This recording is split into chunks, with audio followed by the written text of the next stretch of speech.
Hi friends, welcome to my channel. இன்னைக்கு ஸ்ரீலங்கன் மெத்தட்ல கடலை எப்படி செய்யறதுன்னு பார்க்கலாம். இன்னும் என்னோட சேனலை நீங்க subscribe பண்ணலனா உடனே பண்ணிக்கோங்க.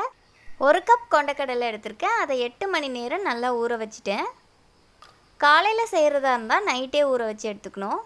இத நல்லா வாஷ் பண்ணிட்டு தண்ணி சேர்த்துக்கிட்டேன். தண்ணி சேர்க்கும்போது ரொம்ப அதிகமா சேர்க்க தேவையில்லை. தேவையான அளவு உப்பு சேர்த்துக்கிறேன். உப்பு சேர்த்த பிறகு இதை நல்லா வேக வச்சு எடுத்துக்கணும். மீடியம் ஃப்ளேமில் 3 விசில் விட்டு ஆஃப் பண்ணிட்டேன். விசில் சத்தம் நல்லா குறைஞ்சிடுச்சு. இப்போ திறந்து பார்க்கலாம்.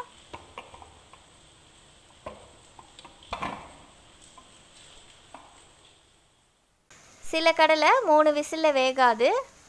ஸோ உங்களுக்கு வேகலைன்னா நீங்கள் எக்ஸ்ட்ராவாக 2 விசில் வச்சுக்கோங்க. இது நல்லா வெந்துடுச்சு. கடலையை ஒரு ஸ்டெய்னரில் சுத்தமாக தண்ணி இல்லாத அளவுக்கு நல்லா ஸ்டெயின் பண்ணி வச்சுருக்கேன். இப்போ கடலையை தாளிக்கலாம். ஒரு கடாயில் 4 டேபிள் ஸ்பூன் எண்ணெய் ஊற்றிக்கிறேன். எண்ணெய் நல்லா சூடாகட்டும். எண்ணெய் நல்லா சூடான பிறகு 1/4 ஸ்பூன் அளவு சோம்பு சேர்த்துக்கிறேன். சோம்பு பொரிஞ்ச பிறகு கொஞ்சம் கருவேப்பிலை, 5 வரமிளகாவை சின்ன சின்னதாக கட் பண்ணி வச்சுருக்கேன். அதையும் இதோடு சேர்த்துக்கிறேன். ஒரு வெங்காயம் கட் பண்ணி வச்சுருக்கேன். அதையும் இதோடு சேர்த்துக்கிறேன்.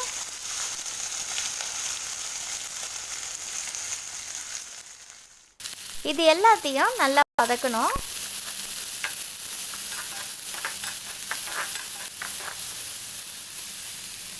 கொஞ்சம் நல்லா வதங்கின பிறகு கொஞ்சமாக உப்பு சேர்த்துக்கிறேன்.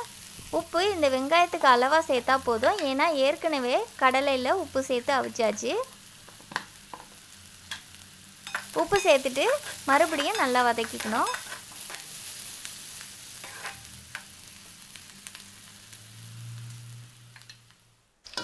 நல்லா பொன்னிறமாக வர அளவுக்கு வதக்கணும். இது நல்லா வதங்கிடுச்சு.